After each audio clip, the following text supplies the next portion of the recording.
Kembali kita pada pelajaran kita hari ini, isu teologi pengganti. Teologi penggantian juga dikenal sebagai supervisionalisme.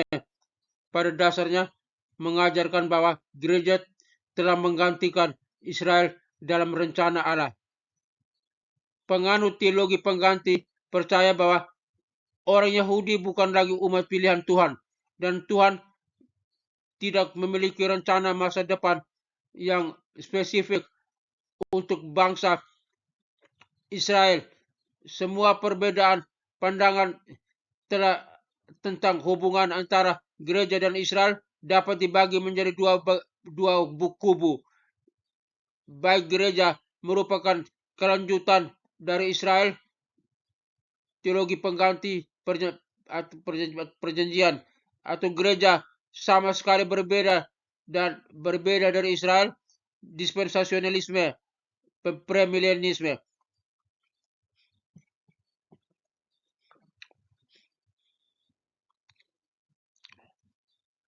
Teologi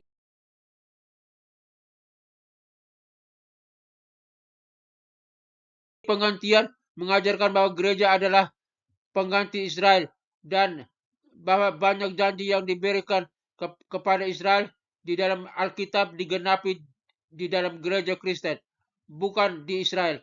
Jadi nubuatan-nubuatan dalam kitab suci tentang berkat dan pemulihan Israel ke tanah perjanjian dispiritualkan atau dialegorikan menjadi janji-janji berkat Tuhan bagi gereja. Masalah utama ada dengan pandangan ini seperti kelangsungan keberadaan orang-orang Yahudi selama berabad-abad, dan utama dengan kebangkitan negara modern Israel. Jika Israel telah dikutuk oleh Tuhan dan tidak ada masa depan bagi bangsa Yahudi, bagaimana kita menjelaskan kelangsungan hidup supernatural orang-orang Yahudi selama 2000 tahun terakhir, meskipun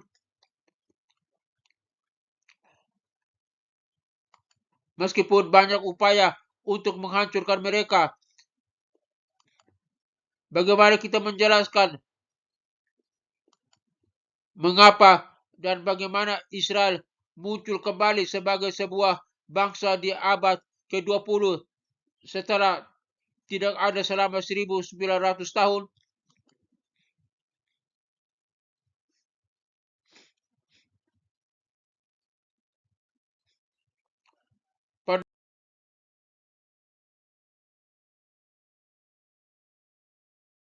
Pandangan bahwa Israel dan gereja berbeda dengan jelas diajarkan dalam perjanjian baru. Berbicara secara alkitabiah, gereja benar-benar berbeda dan terpisah dari Israel, dan keduanya tidak boleh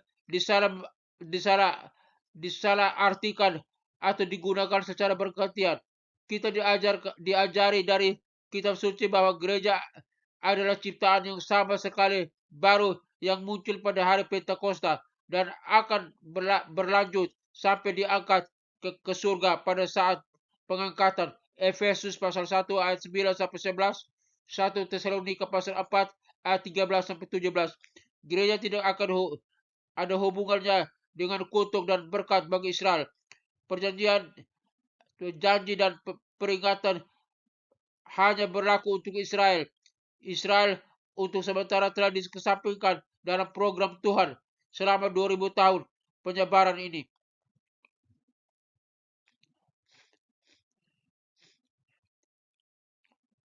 Setelah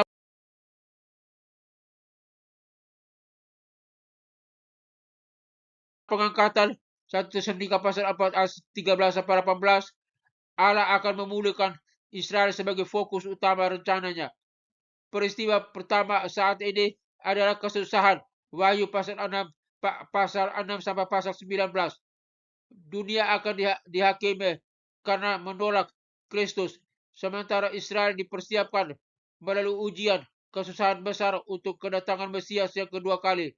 Kemudian ketika Kristus benar-benar kembali ke bumi pada akhir masa kesengsaraan, Israel akan siap menerima Dia sisa Israel yang selamat dari kesengsaraan akan diselamatkan, dan Tuhan akan mendirikan kerajaannya di bumi ini dengan Yerusalem sebagai ibu kotanya.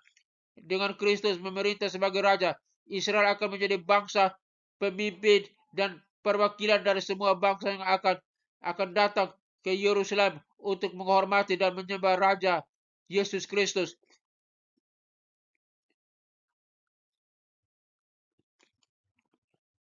Gereja akan kembali bersama Kristus dan akan memerintah bersama Dia selama 1000 tahun.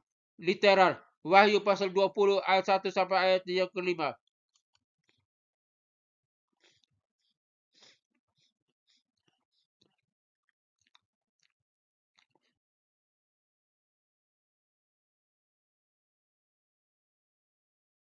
Baik perjanjian lama maupun perjanjian baru mendukung pemahaman premilenial dispensasional tentang rencana Allah bagi Israel. Meski begitu, dukungan terkuat untuk